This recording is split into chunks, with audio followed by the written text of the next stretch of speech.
it's Geek Week here, and today I'm going to be giving you my review of Spider-Man Homecoming. I'm going to be grading this on characters, plot, look and sound, and emotional investment. So let's start with the characters. Overall, they had a pretty good main antagonist and protagonist. Peter Parker, aka Spider-Man, was very good, and Andy something, Tumas, I don't know, Vulture. I seriously don't remember hearing his name in the movie. But they were great hero and villain.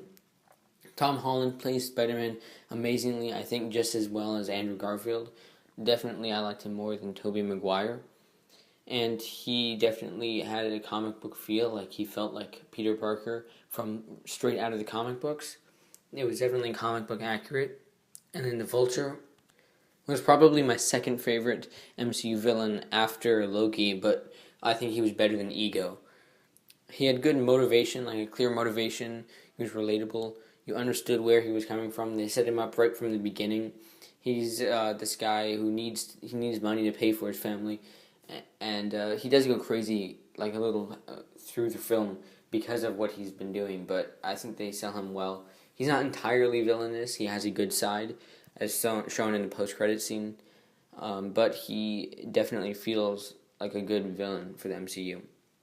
Aside from those two main characters, there's not much else. Iron Man, I did not like Iron Man in the film. He kind of hypocritical to what he'd been doing in his other films. I think that this has gone also from Civil War. Like, he is supposed to be this rule breaker, he doesn't follow the rules, but then in Civil War, because some woman shows up and talks to him about her dead son, then he has to start following the rules. Like, that doesn't make any sense. In this movie, he should embrace Peter Parker because he's basically him, just younger. But he doesn't. He's very, bounces around from one viewpoint to the next. He's angry at Peter, then he's fine with him. I don't like Iron Man in this film. Other supporting characters aren't very good either. Liz is just kind of dry and not very well expanded on. Michelle is good, but there's not enough of her in the film. They don't build her up enough. And Aunt May is good, of course. I like her. She's good in the film. She's probably the only okay supporting character.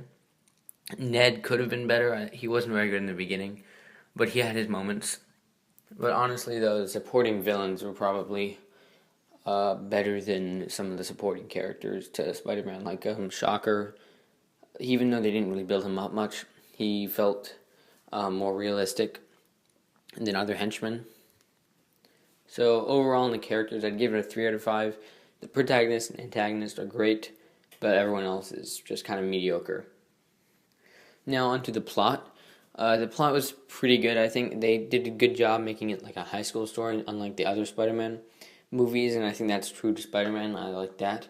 Definitely, it's not exactly a clear plot. It jumps around a little bit. Like, there's one thing happens just to move forward the story, but I think it's a good self-contained story. Probably better. I liked it more than Doctor Strange and Ant-Man and those other self-contained stories, but I'd give it a 4 out of 5 on plot. The look and sound. The look was pretty good. I liked Spider-Man's suit. They also revealed a new suit for him that looked really cool. And the invisible plane, that camouflage was pretty cool, although it doesn't make sense because why wouldn't they just use the invisibility they had from the Avengers?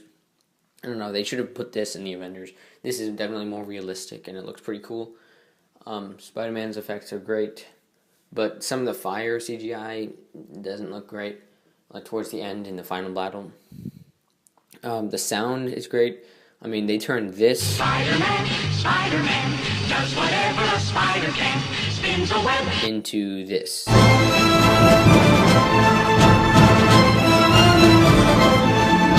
That is definitely a high point, so I'd give it a 4 to 5 for look and sound.